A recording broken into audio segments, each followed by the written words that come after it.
Hello everyone, welcome to Examology. आज के इस वीडियो में हम लोग बीपीएससी के द्वारा आयोजित जूनियर लैब असिस्टेंट के जीएस के पेपर को डिस्कस करेंगे, जिसमें टोटल 100 क्वेश्चंस पूछे गए हैं और ये एग्ज़ाम 27 जुलाई 2025 को आयोजित किया गया था। ये एग्ज़ाम आपके आने वाले 71वीं बीपीएससी तथा अदर एग्ज़ाम्स के लिए भी इम्पॉर्टेंट है, तो इस वीडियो को पूरा एंड तक ज़रूर देखें। इसके अलावा हमारे चैनल पर अदर एग्ज़ाम्स के भी पेपर को डिस्कस किया गया है, जिसके प्लेलिस्ट का लिंक आपको डिस्क्रिप्शन बॉक्स में मिल जाएगा। आप लोग वहां जाकर देख सकते हैं। और अगर आपको ये वीडियो पसंद आता है तो इसे लाइक और शेयर ज़रूर करें, और अगर आप हमारे चैनल पर पहली बार विजिट कर रहे हैं तो इसे सब्सक्राइब करना ना भूलें। तो आइए वीडियो की शुरुआत करते हैं पहले प्रश्न से। पहला क्वेश्चन है, नक्सल मुक्त भारत हेतु सरकार द्वारा निर्धारित वर्ष है। नक्सल मुक्त भारत के लिए सरकार के द्वारा निर्धारित वर्ष 31 मार्च 2026 है। ऑप्शन ए इसका सही आंसर हो जाएगा, 31 मार्च 2026। भारत सरकार ने 31 मार्च 2026 तक नक्सल मुक्त करने का लक्ष्य रखा है। नेक्स्ट है, भारत का प्रथम आर्टिफिशियल इंटेलिजेंस विश्वविद्यालय कहाँ स्थापित है। भारत का प्रथम आर्टिफिशियल इंटेलिजेंस विश्वविद्यालय मुंबई में स्थित है। ऑप्शन सी इसका सही आंसर हो जाएगा। भारत का प्रथम आर्टिफिशियल इंटेलिजेंस विश्वविद्यालय मुंबई में स्थित है। इसके अलावा भारत का पहला एआई स्कूल केरला में स्थापित किया गया है। नेक्स्ट है, भारत का प्रथम जीरो वेस्ट एयरपोर्ट बना। तो भारत का पहला zero waste airport Indore airport बना है। ऑप्शन डी इसका सही आंसर हो जाएगा, इंदौर एयरपोर्ट। भारत का पहला zero waste airport Indore airport बना है और नई दिल्ली एयरपोर्ट भारत का पहला नेट जीरो कार्बन उत्सर्जन वाला हवाई अड्डा बना है। नेक्स्ट है, अटल युवा महाकुंभ का आयोजन कहाँ किया गया। तो अटल युवा महाकुंभ का आयोजन लखनऊ में किया गया तथा इसका उद्घाटन 25 दिसंबर 2024 को उत्तर प्रदेश के मुख्यमंत्री योगी आदित्यनाथ और रक्षा मंत्री राजनाथ सिंह ने किया था।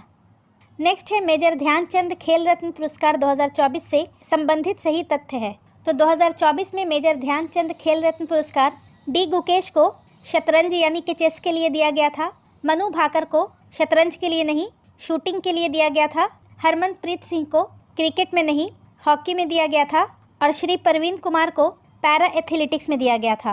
तो इसका सही आंसर ऑप्शन डी हो जाएगा। श्री परवीन कुमार का संबंध पैरा एथलेटिक्स से है। नेक्स्ट है, निम्नलिखित में से कौन सा जोड़ा सुमेलित नहीं है। यहाँ पर सुमेलित नहीं है पूछ रहा है। शिपकीला हिमाचल प्रदेश, तो शिपकीला दर्रा हिमाचल प्रदेश में है। चांगला लद्दाख, तो ये भी सही है। लीपू लेक उत्तराखंड, तो ये भी सही है। और लाखा पानी जम्मू कश्मीर, तो ये गलत है। लाखा पानी पास अरुणाचल प्रदेश में है। तो इसका सही आंसर ऑप्शन डी हो जाएगा। नेक्स्ट है, निम्नलिखित में से चाय की कौन सी किस्म भारत में उगाई जाती है। तो इसका सही आंसर ऑप्शन डी हो जाएगा, असेमिका। भारत में असेमिका किस्म की चाय उगाई जाती है। और इसके अलावा अरेबिका, लाइबेरिका और रोबस्टा, ये तीनों कॉफ़ी की किस्में हैं, चाय की नहीं। नेक्स्ट है, वेदांता एल्युमिनियम लिमिटेड स्थित है। तो वेदांता एल्युमिनियम लिमिटेड लांजीगढ़ में स्थित है, लांजीगढ़ उड़ीसा। नेक्स्ट है, राष्ट्रीय जल मार्ग 2 किनके बीच फैला हुआ है। तो राष्ट्रीय जल मार्ग 2 धुबरी और सादिया के मध्य स्थित है। ऑप्शन बी इसका सही आंसर हो जाएगा और ये ब्रह्मपुत्र नदी पर है। तो राष्ट्रीय जल मार्ग 2 धुबरी और सादिया के बीच स्थित है और ये ब्रह्मपुत्र नदी पर है। हल्दिया और इलाहाबाद के बीच नेशनल वाटरवेज 1 है। कोल्लम और कोट्टम के बीच नेशनल वाटरवेज 3 है। लखीपुर और भांगा के बीच नेशनल वाटरवेज 6 है। नेक्स्ट है, भारत की निम्नलिखित जनजातियों में से कौन सी तीव्र जनहरास का सामना कर रही है। तो इसका सही आंसर ऑप्शन सी हो जाएगा, जारवा जनजाति। और जारवा जनजाति अंडमान और निकोबार द्वीप समूह की एक जनजाति है जो कि बाहरी दुनिया से सीमित संपर्क के कारण तीव्र जनहरास यानी कि जनसंख्या में कमी का सामना कर रही है और इनकी आबादी मात्र 250 से 400 व्यक्तियों के बीच होने का अनुमान है। नेक्स्ट है, निम्नलिखित पुस्तकों में से कौन एक व्याकरण संबंधी लिखित सामग्री है। अष्ट अध्याय, इसका संबंध व्याकरण से है और इसकी रचना पाणिनि ने की थी। महाभाष्य, ये पतंजलि की रचना है और इसका संबंध भी व्याकरण से है, संस्कृत व्याकरण से। प्राकृत प्रकाश, इसकी रचना श्री मथुरा प्रसाद के द्वारा की गई थी और इसका संबंध भी व्याकरण से है। तोल्कापियम, ये एक तमिल व्याकरण की पुस्तक है जिसकी रचना तोल्कापियार के द्वारा की गई थी। तो इन चारों पुस्तकों का संबंध व्याकरण से है। तो इसका सही आंसर ऑप्शन डी हो जाएगा, 1, 2, 3, 4 सभी। नेक्स्ट है, गुप्त राजाओं ने बड़ी संख्या में सोने के सिक्के जारी किए, उन्हें क्या कहा जाता था। गुप्त काल में सोने, चांदी और तांबे के सिक्के चलाए गए और गुप्त शासकों ने सर्वाधिक सोने की मुद्राएं जारी की, जिन्हें उनके अभिलेखों में दिनार कहा जाता था। ऑप्शन बी इसका सही आंसर हो जाएगा। गुप्त राजाओं ने बड़ी संख्या में सोने के सिक्के जारी किए, जिन्हें दिनार कहा जाता था। और फाहियान के अनुसार सामान्य लोग खरीद बिक्री के लिए कौड़ियों का प्रयोग करते थे। नेक्स्ट है, फिरोज शाह तुगलक के शासनकाल में रजबा एवं उलुग खानी निम्नलिखित में से किसका नाम था? तो फिरोज शाह तुगलक के शासनकाल में रजबा एवं उलुग खानी नहर का नाम था। ऑप्शन सी इसका सही आंसर हो जाएगा। तथा फिरोज शाह तुगलक के शासनकाल में रजबा और उलुग खानी नहर यमुना नदी पर बनाया गया था, दिल्ली और हिसार के आसपास के क्षेत्र में सिंचाई सुधार के लिए। और फिरोज शाह तुगलक ने हके शर्ब नामक एक सिंचाई कर लिया था, जिसकी दर 10% होती थी। नेक्स्ट है, कौन ऐसा सुल्तान था जिसने खलीफा के नाम को कोई महत्व नहीं दिया? तो इसका सही आंसर हो जाएगा कुतुबुद्दीन मुबारक खिलजी। ऑप्शन डी, कुतुबुद्दीन मुबारक खिलजी, जिसका कार्यकाल 1316 से 1320 का था और ये पहला सुल्तान था जिसने अपने आप को खलीफा घोषित किया था।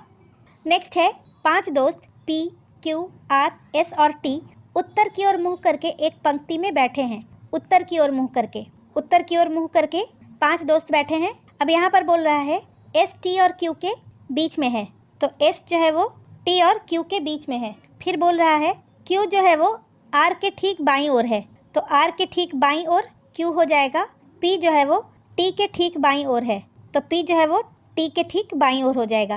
तो यहाँ पर क्वेश्चन पूछ रहा है बीच में कौन है, तो बीच में S है। ऑप्शन ए इसका सही आंसर हो जाएगा।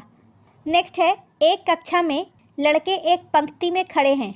लड़कों में से एक दोनों छोर से क्रम में 11वें स्थान पर है। कक्षा में कितने लड़के हैं?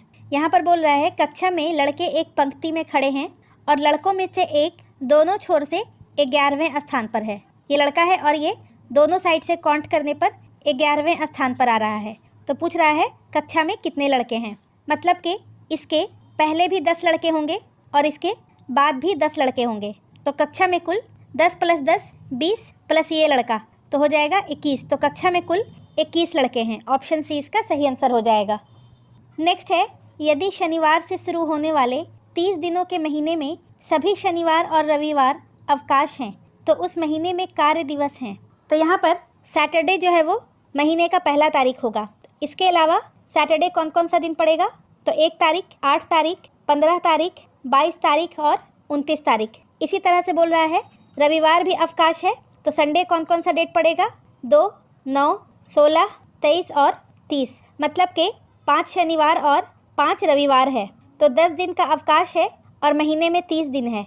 तो वर्किंग डे जो होगा यानी कि कार्य दिवस 30 - 10 हो जाएगा, यानी कि 20 दिन। ऑप्शन ए इसका सही आंसर हो जाएगा।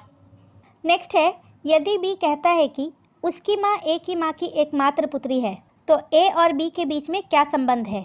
तो बी की माँ वो ए की माँ की एकमात्र पुत्री है, यानी कि ए और बी की माँ ये दोनों भाई बहन हैं। यहाँ पर क्वेश्चन बोल रहा है ए और बी के बीच में क्या संबंध है? ए और बी की माँ भाई बहन है, तो ए जो है वो बी का मामा लगेगा और यहाँ पर ऑप्शन में चाचा दिया हुआ है, तो उस लिहाज से इसका सही आंसर ऑप्शन सी हो जाएगा। और इंग्लिश में अंकल दिया हुआ है, तो ऑप्शन सी इसका सही आंसर हो जाएगा। नेक्स्ट है, पी क्यू के 40 मीटर दक्षिण पश्चिम में है और आर क्यू के 40 मीटर दक्षिण पूर्व में है, तो आर पी की किस दिशा में है? तो क्यू रखेंगे सेंटर में और इसके दक्षिण पश्चिम में पी हो जाएगा। 40 मीटर दक्षिण पश्चिम में पी हो जाएगा। फिर बोल रहा है आर क्यू के 40 मीटर दक्षिण पूर्व में है। आर जो है वो क्यू के 40 मीटर दक्षिण पूर्व में है। तो क्वेश्चन में बोल रहा है आर पी की किस दिशा में है? तो आर जो है वो पी की पूर्वी यानी कि ईस्टर्न दिशा में है। ऑप्शन ए इसका सही आंसर हो जाएगा। आर पी के पूर्व में स्थित है। नेक्स्ट है, 1 से 100 तक की सभी सम संख्याओं का औसत क्या है? सम संख्या यानी कि वो संख्या जो 2 से डिविजिबल हो, यानी कि 2 से भाग दिया जा सके। और 1 से 100 तक अगर सम संख्याओं की बात की जाएगी तो हो जाएगा 2, 4, 6, इसी तरह से 100 तक जाएंगे। 2 से 100 के बीच में कुल 50 सम संख्या आएगा। और इसका एक ट्रिक होता है कि जितना संख्या आता है उसमें हम लोग +1 कर देंगे तो 51 हो जाएगा, यानी कि 1 से 100 तक के सभी सम संख्याओं का औसत 51 हो जाएगा। ऑप्शन बी इसका सही आंसर हो जाएगा। क्वेश्चन नंबर 22 से क्वेश्चन नंबर 25 तक इंग्लिश के क्वेश्चंस हैं, जिसको हम स्किप कर दे रहे हैं। क्वेश्चन नंबर 26 ये साइंस का क्वेश्चन है। क्वेश्चन है, ऊपर फेंकी गई गेंद एक ऊंचाई पर जाकर नीचे क्यों गिरती है? तो सिंपल सी बात है, गुरुत्वाकर्षण बल लगातार उस पर कार्य करता है। ऑप्शन सी, गुरुत्वाकर्षण बल के कारण कोई भी चीज़ अगर ऊपर फेंकी जाएगी तो एक ऊंचाई पर जाकर के वो नीचे गिरती है। नेक्स्ट है, नहाने के बाद पंखे के सामने खड़े होने पर ठंड क्यों महसूस होती है? तो इसका सही आंसर ऑप्शन सी हो जाएगा। पंखे की हवा त्वचा से पानी के वाष्पीकरण को बढ़ा देती है, जिस कारण हमें ठंड महसूस होती है। नेक्स्ट है, माइक्रोस्कोप में वस्तु प्रतिबिंब कैसा होता है? माइक्रोस्कोप में वस्तु का प्रतिबिंब वास्तविक उल्टा और वस्तु से बड़ा होता है तथा माइक्रोस्कोप में 2 लेंस का उपयोग किया जाता है, 2 उत्तल लेंस का। नेक्स्ट है, कैमरे के इस्तेमाल में किया जाने वाला प्रमुख ऑप्टिकल उपकरण क्या है? तो कैमरे में इस्तेमाल किया जाने वाला प्रमुख ऑप्टिकल उपकरण लेंस है। ऑप्शन बी इसका सही आंसर हो जाएगा। नेक्स्ट है, एक परमाणु में इलेक्ट्रॉन्स कहाँ स्थित होते हैं? तो परमाणु में इलेक्ट्रॉन ऊर्जा स्तरों में या कक्षाओं में स्थित होते हैं। ऑप्शन सी इसका सही आंसर हो जाएगा। और ये नाभिक के चारों ओर चक्कर लगाते रहते हैं और नाभिक के अंदर प्रोटॉन और न्यूट्रॉन पाया जाता है। नेक्स्ट है, निम्नलिखित में से कौन सा बल हवाई जहाज़ के थ्रस्ट का विरोध करता है और निरंतर उड़ाने के लिए इसे पार करना आवश्यक है? तो हवाई जहाज़ के उड़ान के दौरान 4 प्रमुख बल कार्य करते हैं। उत्थापन यानी कि लिफ्ट, वजन यानी कि वेट, प्रनोद या थ्रस्ट, और चौथा है अवरोध या ड्रैग। प्रनोद वह बल है जो हवाई जहाज़ को आगे बढ़ाता है, जबकि अवरोध वह बल है जो हवा के प्रतिरोध के कारण हवाई जहाज़ की गति का विरोध करता है। और निरंतर उड़ान बनाए रखने के लिए हवाई जहाज़ को अवरोध बल को पार करना आवश्यक होता है। तो इसका सही आंसर ऑप्शन सी हो जाएगा, अवरोध। नेक्स्ट है, पानी की बूंद के किस गुण के कारण यह मोम युक्त सतह पर फैलने के बजाय मोती की तरह गोल बन जाती है? पानी की बूंदों का मोम युक्त सतह पर गोल आकार धारण करने का मुख्य कारण पृष्ठ तनाव है, यानी कि सरफेस टेंशन है, और पानी के अणुओं के बीच मजबूत सहसंजक बल यानी कि कोहेसिव फोर्स होता है, जो कि उन्हें एक साथ बांधे रखता है। और मोम युक्त सतह पर पानी के अणुओं का आसंजक बल यानी कि एडहेसिव बल कम हो जाता है, और जब सहसंजक बल आसंजक बल से अधिक होता है तो पानी की बूंद न्यूनतम पृष्ठीय क्षेत्रफल प्राप्त करने का प्रयास करती हैं, जो एक गोलाकार आकृति में होता है। तो इसका सही आंसर ऑप्शन बी हो जाएगा। पानी के अणुओं के बीच मजबूत सन्नादी बल की तुलना में सतह के साथ कम आसंजन बल। नेक्स्ट है, गीले बिजली के तार को संभालने का सबसे सुरक्षित तरीका कौन सा है? गीले बिजली के तार को संभालने का सबसे सुरक्षित तरीका उन्हें पहले प्लग से निकालना और फिर सुखाना है। ऑप्शन सी इसका सही आंसर हो जाएगा। बिजली के तार या उपकरण को छूने से पहले उसे हमेशा बिजली के स्रोत से डिस्कनेक्ट करना सबसे महत्वपूर्ण सुरक्षा उपाय है। नेक्स्ट है, निम्नलिखित में से कौन सी विशेषता धातुओं में पाई जाती है? तो धातुएं आमतौर पर चमकदार, ऊष्मा और बिजली का सुचालक, आघात वर्धनीय यानी कि उन्हें शीट में ढाला जा सकता है, और तन्य यानी कि तारों में खींचा जा सकता है। तो दिए गए विकल्प में तन्य होना ये धातु की विशेषता है, जबकि गैस अवस्था में होना, विद्युत का कुचालक होना और भंगुर होना ये तीनों नॉन मेटल का यानी कि अधातु की विशेषता है। इसके अलावा अधिकांश धातुएं कमरे के तापमान पर ठोस होती हैं, जिनका गलनांक और क्वथनांक उच्च होता है तथा उच्च घनत्व भी होता है। नेक्स्ट है, जब कोई धातु किसी तनु अम्ल के साथ अभिक्रिया करती है तो क्या बनता है? तो जब कोई धातु किसी तनु अम्ल के साथ अभिक्रिया करती है तो उस स्थिति में साल्ट और यानी कि लवण और हाइड्रोजन गैस बनता है। तो इसका सही आंसर ऑप्शन बी हो जाएगा, लवण और हाइड्रोजन गैस। नेक्स्ट है, आरओ वाटर प्यूरिफायर में यूवी ट्यूब का प्रमुख कार्य क्या होता है? आरओ वाटर प्यूरिफायर में यूवी ट्यूब का मुख्य कार्य हानिकारक सूक्ष्मजीवों को मारना या निष्क्रिय करना है। तो ऑप्शन बी इसका सही आंसर हो जाएगा, हानिकारक सूक्ष्मजीवों को मारना या निष्क्रिय करना। नेक्स्ट है, एनपीके उर्वरक का प्रयोग मुख्य रूप से क्यों किया जाता है? एनपीके यानी कि नाइट्रोजन, फास्फोरस और पोटेशियम उर्वरक का प्रयोग मुख्य रूप से क्यों किया जाता है? तो एनपीके उर्वरक का प्रयोग पौधों को आवश्यक पोषक तत्व प्रदान करने के लिए किया जाता है। ऑप्शन सी इसका सही आंसर हो जाएगा। नेक्स्ट है, कास्टिक सोडा और कास्टिक पोटास का रासायनिक सूत्र क्रमशः क्या है? तो कास्टिक सोडा यानी कि सोडियम हाइड्रोक्साइड, इसका रासायनिक सूत्र NaOH होता है, तथा कास्टिक पोटास यानी कि पोटेशियम हाइड्रोक्साइड, इसका रासायनिक सूत्र KOH होता है। ऑप्शन बी इसका सही आंसर हो जाएगा। NaCl यानी कि सोडियम क्लोराइड, जिसे आमतौर पर टेबल सॉल्ट के नाम से भी जाना जाता है, और KCl यानी कि पोटेशियम क्लोराइड, और इसे आमतौर पर पोटैश का म्यूरिएट भी कहा जाता है और इसका उपयोग उर्वरक के रूप में किया जाता है। Na2CO3 इसका केमिकल नेम सोडियम कार्बोनेट है और सामान्यतः इसे वॉशिंग सोडा या सोडा ऐश के नाम से जाना जाता है, तथा K2CO3 इसे पोटेशियम कार्बोनेट के नाम से जाना जाता है, जिसका सामान्य नाम पोटाश है। HCl ये हाइड्रोक्लोरिक एसिड का सूत्र है तथा H2SO4 ये सल्फ्यूरिक एसिड का सूत्र है। नेक्स्ट है कास्टिक सोडा की तुलना में कास्टिक पोटाश यानी कि KOH ये कास्टिक सोडा यानी कि NaOH की तुलना में जल में अधिक घुलनशील होता है। तो ये गलत हो गया। कास्टिक पोटाश कास्टिक सोडा की तुलना में अधिक शक्तिशाली क्षार और अधिक नमी सोखने वाला होता है। तो ये स्टेटमेंट सही है। तो इसका सही आंसर ऑप्शन बी हो जाएगा। नेक्स्ट है दूध को दही में बदलने के लिए आदर्श तापमान क्या है। दूध को दही में बदलने के लिए लैक्टोबैसिलस बैक्टीरिया को एक विशिष्ट तापमान की आवश्यकता होती है और यह प्रक्रिया किण्वन कहलाती है और इसके लिए आदर्श तापमान 20 से 30 डिग्री सेंटीग्रेड है। ऑप्शन बी इसका सही आंसर हो जाएगा। नेक्स्ट है LPG गैस के मुख्य घटक कौन से हैं। LPG गैस यानी कि लिक्विफाइड पेट्रोलियम गैस, इसके मुख्य घटक प्रोपेन और ब्यूटेन हैं। ऑप्शन ए इसका सही आंसर हो जाएगा। 48% प्रोपेन तथा 50% ब्यूटेन, इसके अलावा 2% पेंटेन होता है और LPG एक अत्यधिक ज्वलनशील मिश्रण है। नेक्स्ट है आयन विनिमय विधि में कठोर जल से किन आयनों को हटाया जाता है। आयन विनिमय यानी कि आयन एक्सचेंज, और ये एक ऐसी प्रक्रिया है जिसमें किसी विलयन से आवांछित आयनों को हटाकर उनकी जगह समान आवेश वाले दूसरे आयनों से बदल दिया जाता है।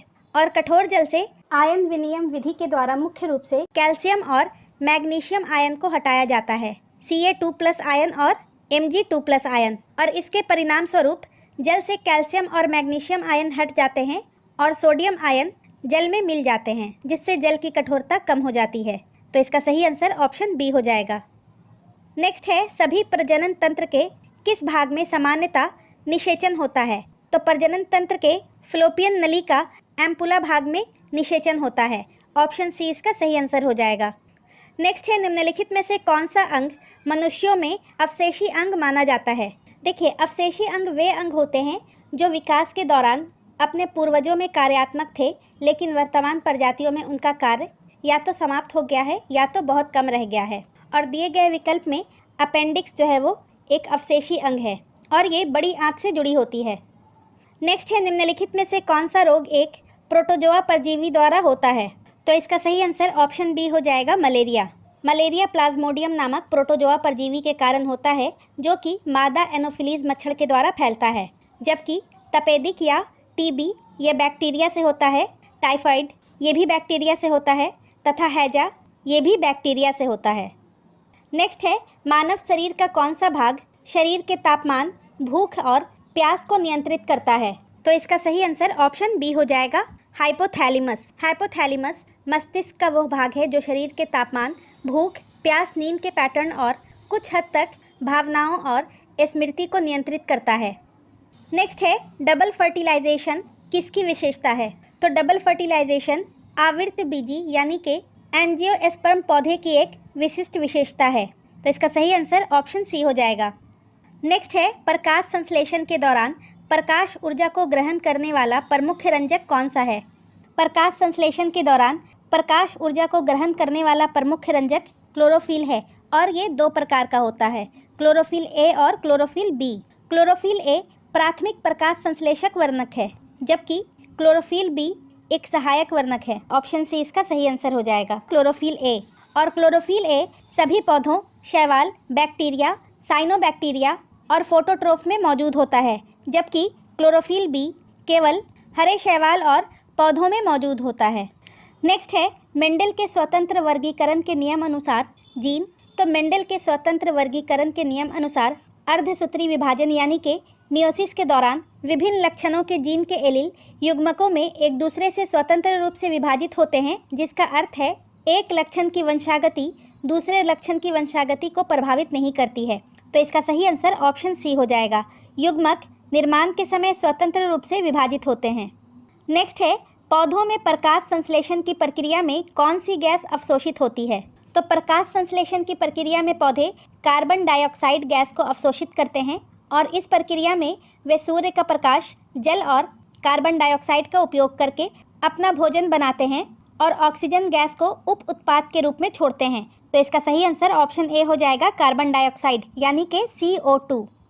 अब यहाँ पर क्वेश्चन नंबर 51 से क्वेश्चन नंबर 75 तक कंप्यूटर के क्वेश्चन हैं। नेक्स्ट है, निम्नलिखित में से कौन सी इकाई उपयोगकर्ता से प्राप्त डेटा को कंप्यूटर द्वारा समझने योग्य प्रारूप में परिवर्तित करने के लिए जिम्मेदार है? तो इसका सही आंसर ऑप्शन बी हो जाएगा, इनपुट यूनिट।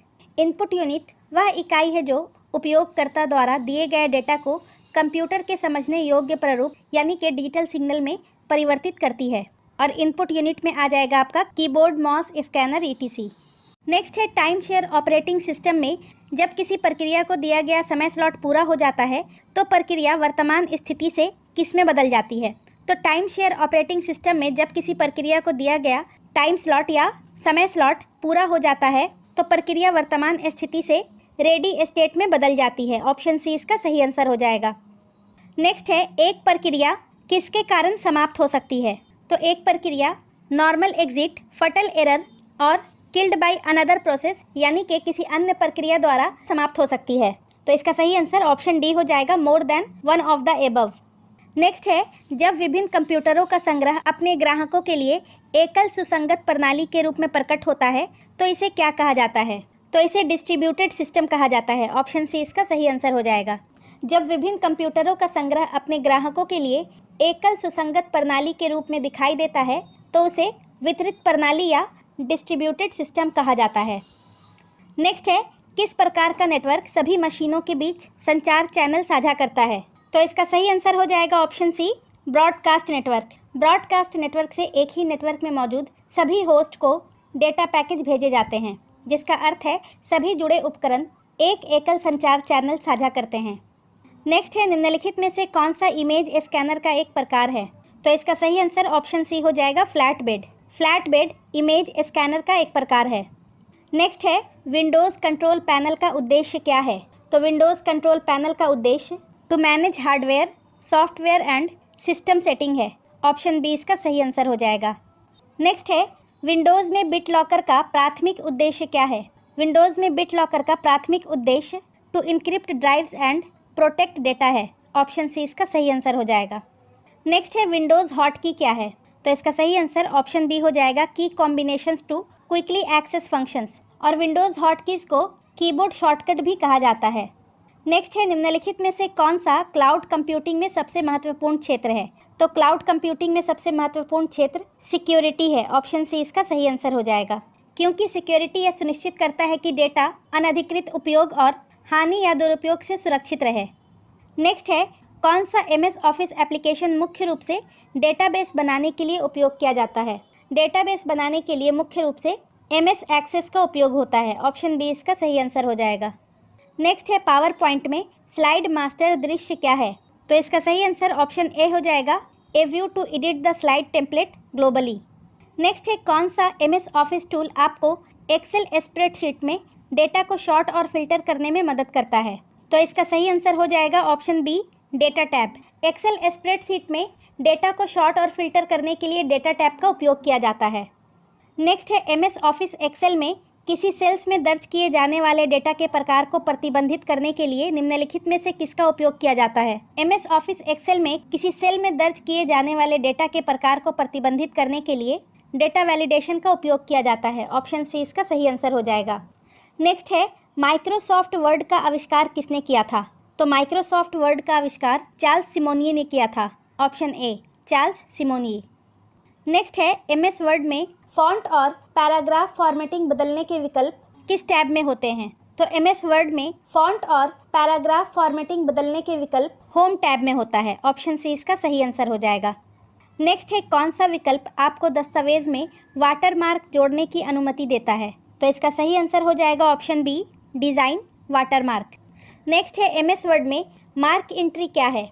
तो MS वर्ड में मार्क एंट्री की सुविधा का उपयोग विशेष रूप से तब किया जाता है जब आप अपने दस्तावेज के लिए एक इंडेक्स बना रहे होते हैं, यानी कि option B, a feature used for creating an index in the document.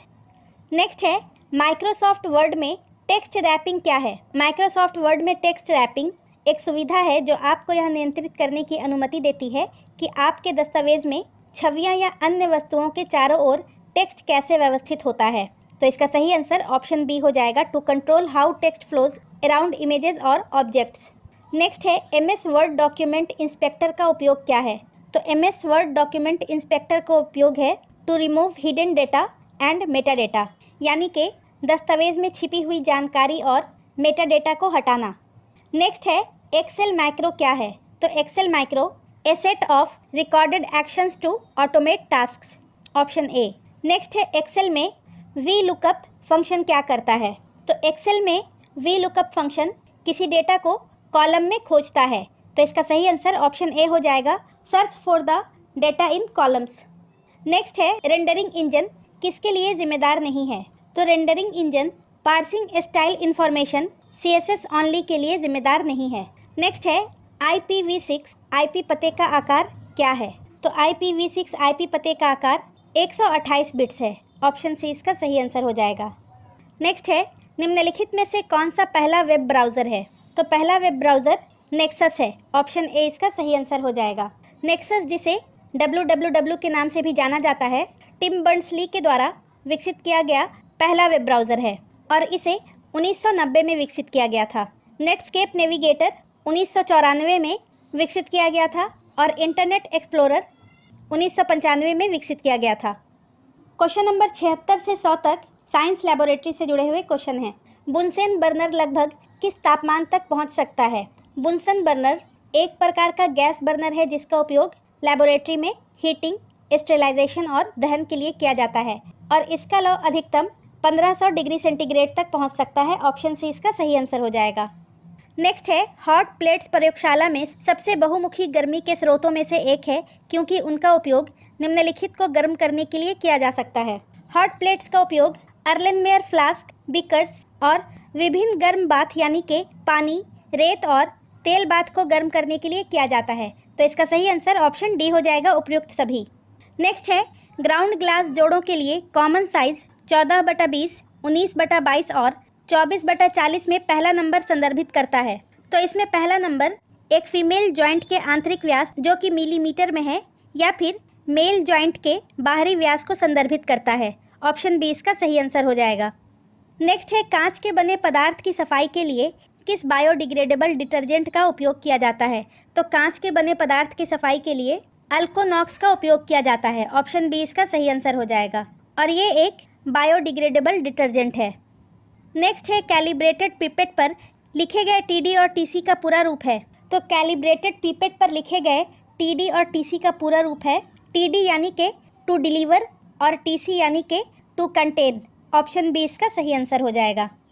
Next है एक कंटेनर से दूसरे कंटेनर में तरल पदार्थ की कम मात्रा को स्थानांतरित करने के लिए सबसे अधिक इस्तेमाल किया जाने वाला उपकरण है। तो इसका सही आंसर हो जाएगा ऑप्शन ए, पास्चर पिपेट, और इसका उपयोग विशेष रूप से 5 ml से कम को एक कंटेनर से दूसरे कंटेनर में सटीक रूप से स्थानांतरित करने के लिए किया जाता है।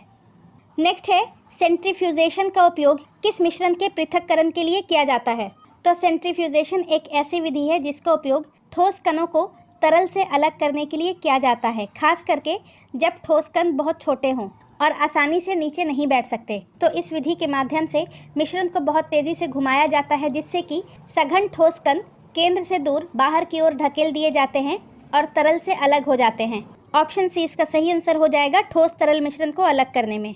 नेक्स्ट है निम्नलिखित में से कौन सा एजियोट्रोपिक मिश्रण है। एजियोट्रोपिक मिक्सचर एक ऐसे विलयन होते हैं जिसका संघटन द्रव्य अवस्था और वाष्प अवस्था दोनों में समान रहता है और ये बिना संघटन बदले एक निश्चित तापमान पर उबलते हैं। तो दिए गए विकल्प में 96% इथेनॉल और 4% पानी एजियोट्रोपिक मिक्सचर का उदाहरण है। तो इसका सही आंसर ऑप्शन बी होना चाहिए, 96% इथेनॉल और 4% पानी। नेक्स्ट है हिकमैन हेड का उपयोग डिस्टिल करने के लिए किन परिस्थितियों में किया जाता है। हिकमैन हेड एक प्रकार का डिस्टिलेशन उपकरण है जिसका उपयोग 1 से 3 मिलीमीटर सामग्री को डिस्टिल करने के लिए किया जाता है, ऑप्शन बी इसका सही आंसर हो जाएगा, 1 से 3 मिलीमीटर सामग्री को डिस्टिल करने में। नेक्स्ट है यौगिकों का क्वथनांक कितना होने पर वैक्यूम आसवन किया जाता है। वैक्यूम आसवन एक आसवन विधि है जिसका उपयोग उन यौगिकों को शुद्ध करने के लिए किया जाता है जो बहुत उच्च तापमान पर विघटित होते हैं, यानी कि जिसका क्वथनांक या बॉइलिंग पॉइंट बहुत अधिक होता है। तो दिए गए विकल्प में जिन यौगिकों का क्वथनांक 150 डिग्री सेंटीग्रेड से अधिक होगा उन्हें वैक्यूम आसवन के द्वारा अलग किया जाता है। ऑप्शन सी इसका सही आंसर हो जाएगा। नेक्स्ट है, निम्नलिखित में से कौन सी एजेंसियां प्रयोगशाला में व्यक्तियों के स्वास्थ्य और सुरक्षा के साथ शामिल हैं? तो इसका सही आंसर हो जाएगा ऑप्शन डी, उपयुक्त सभी। पर्यावरण संरक्षण agency, national fire protection association और व्यावसायिक सुरक्षा और स्वास्थ्य प्रशासन। नेक्स्ट है, रासायनिक निर्माता द्वारा उपयोग किए जाने वाले NFPA हीरे पर 4 रंग कोडेड फील्ड नीले, लाल, पीले और सफ़ेद होते हैं। इनमें नीला रंग किसका प्रतिनिधित्व करता है? NFPA हीरा, जिसे सुरक्षा हीरा या अग्नि हीरा भी कहा जाता है, ये राष्ट्रीय सुरक्षा अग्नि संघ द्वारा विकसित एक प्रणाली है जो किसी पदार्थ के खतरे को दर्शाता है और इसमें 4 रंग के कोड होते हैं, नीला, लाल, पीला और सफ़ेद। इसमें नीला रंग स्वास्थ्य खतरा को दर्शाता है, तो इसका सही आंसर ऑप्शन ए हो जाएगा। ज्वलनशीलता को लाल रंग, प्रतिक्रियाशीलता को पीला और सफ़ेद रंग विशेष खतरे को दर्शाता है। नेक्स्ट है, निम्नलिखित में से कौन सा रसायन एसीटोन के साथ असंगत है? तो एसीटोन एक ज्वलनशील और वाष्पशील कार्बनिक पदार्थ है जिसका सूत्र होता है CH3COCH3 और दिए गए विकल्प में हाइड्रोजन पेरोक्साइड ये एसीटोन के साथ असंगत है, यानी कि हाइड्रोजन पेरोक्साइड एसीटोन के साथ अभिक्रिया करके पेरोक्साइड यौगिक बना सकता है जो अस्थिर और विस्फोटक हो सकते हैं और हाइड्रोजन पेरोक्साइड का सूत्र होता है H2O2। नेक्स्ट है, सुरक्षा डेटा शीट में कितने खंड होते हैं? तो सुरक्षा डेटा शीट में 16 खंड होते हैं। ऑप्शन सी इसका सही आंसर हो जाएगा, जो कि रसायन और रासायनिक उत्पादों के सुरक्षित संचालन और उपयोग के बारे में जानकारी प्रदान करते हैं। नेक्स्ट है, ऑक्सीजन से ज्वलनशील गैसों के भंडारण के लिए न्यूनतम दूरी क्या होनी चाहिए? तो ऑक्सीजन और ज्वलनशील गैसों के भंडारण के बीच में न्यूनतम दूरी 20 फीट होनी चाहिए। ऑप्शन सी इसका सही आंसर हो जाएगा। नेक्स्ट है, एक गैस या वाष्प जो ऑक्सीजन की कमी के कारण अचेतन या मृत्यु का कारण बन सकती है, तो इसका सही आंसर ऑप्शन बी हो जाएगा, एस्फिक्सिएंट। एस्फिक्सिएंट वे गैसें हैं जो हवा में ऑक्सीजन की सांद्रता को कम कर सकते हैं या शरीर में ऑक्सीजन के उपयोग में बाधा डालकर श्वसन अवरोध का कारण बनती हैं, जिससे अचेतन या मृत्यु हो सकती है। कार्सिनोजेन वे पदार्थ हैं जो कैंसर के कारण बन सकते हैं और न्यूरोटॉक्सिटेंट वे पदार्थ हैं जो तंत्रिका तंत्र को नुकसान पहुंचाते हैं। नेक्स्ट है, निम्नलिखित में से कौन एक व्यक्तिगत सुरक्षा उपकरण नहीं है? तो इसका सही आंसर ऑप्शन सी हो जाएगा, प्रयोगशाला फ्ल्यूम हुड। प्रयोगशाला फ्ल्यूम हुड एक इंजीनियरिंग नियंत्रण है जो कि हवा से दूषित पदार्थों को हटाने या रोकने के लिए डिजाइन किया गया है, ना कि पहनने वाले व्यक्ति द्वारा सीधे पहना जाने वाला उपकरण है। और व्यक्तिगत सुरक्षा उपकरण वे उपकरण होते हैं जिन्हें पहनने वाला व्यक्ति स्वयं को चोट या संक्रमण से बचाने के लिए उपयोग करता है। नेक्स्ट है, GMPP का पूरा रूप क्या है? तो GMPP का पूरा रूप अच्छा सूक्ष्म जीव विज्ञानी अभ्यास और प्रक्रिया है। ऑप्शन बी, यानी कि good microbiological practices and procedures. Next है, प्रयोगशाला सामग्री को स्टेरिलाइज करने और दबाव के तहत उच्च तापमान का उपयोग करके जैविक एजेंटों को नष्ट करके अपशिष्ट पदार्थों को नष्ट करने के लिए सबसे प्रभावी और विश्वसनीय साधन है। तो इसका सही आंसर ऑप्शन बी हो जाएगा, ऑटोक्लेविंग। प्रयोगशाला सामग्री को स्टेरिलाइज करने और दबाव के तहत उच्च तापमान का उपयोग करके जैविक एजेंटों को नष्ट करके अपशिष्ट पदार्थों को नष्ट करने के लिए सबसे प्रभावी और विश्वसनीय साधन ऑटोक्लेविंग है। नेक्स्ट है, हवा से सांस लेने वाले दूषित पदार्थों को हटाने वाले फिल्टरिंग डिवाइस को जाना जाता है। तो इसका सही आंसर हो जाएगा ऑप्शन बी, श्वास यंत्र के नाम से। नेक्स्ट है, अच्छी प्रयोगशाला नैतिकता का उदाहरण है। तो इसका सही आंसर हो जाएगा ऑप्शन सी, गलतियों का दस्तावेजीकरण। नेक्स्ट है, एक जैविक एजेंट जो अस्थायी विकलांगता पैदा करने में सक्षम है या स्वस्थ मनुष्य या जानवरों में जानलेवा या जैव घातक बीमारियों को पैदा करने में सक्षम है को जाना जाता है। तो इसका सही आंसर ऑप्शन बी हो जाएगा, श्रेणी ए संक्रामक पदार्थ। नेक्स्ट है, सेंट्रीफ्यूज का उपयोग करते समय सेंट्रीफ्यूज ट्यूब की सामग्री को एक ही स्तर तक भरा और विपरीत स्थानों में रखा गया हो।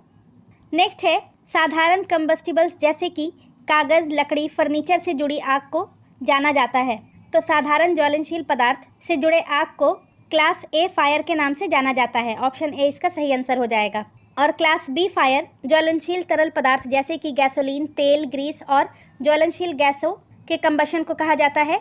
और क्लास सी फायर में ज्वलनशील गैसें और द्रवीभूत गैसें शामिल होती हैं। नेक्स्ट है गंभीर या घातक मानव रोग से जुड़े एजेंटों का उपयोग उनके लिए निवारक या चिकित्सीय उपचार से संबंधित शोध कार्य करने वाली प्रयोगशालाओं को वर्गीकृत किया जाता है, तो उन्हें बायो सेफ्टी स्तर 3 में वर्गीकृत किया जाता है। ऑप्शन सी इसका सही आंसर हो जाएगा। तो आज की वीडियो में बस इतना ही। अगर आपको ये वीडियो पसंद आता है तो प्लीज़ इसे लाइक और शेयर ज़रूर करें, और अगर आप हमारे चैनल पर नए हैं तो इसे सब्सक्राइब ज़रूर करें तथा हमें कमेंट करके ज़रूर बताएं कि आपको हमारा वीडियो कैसा लगा। वीडियो पूरा एंड तक देखने के लिए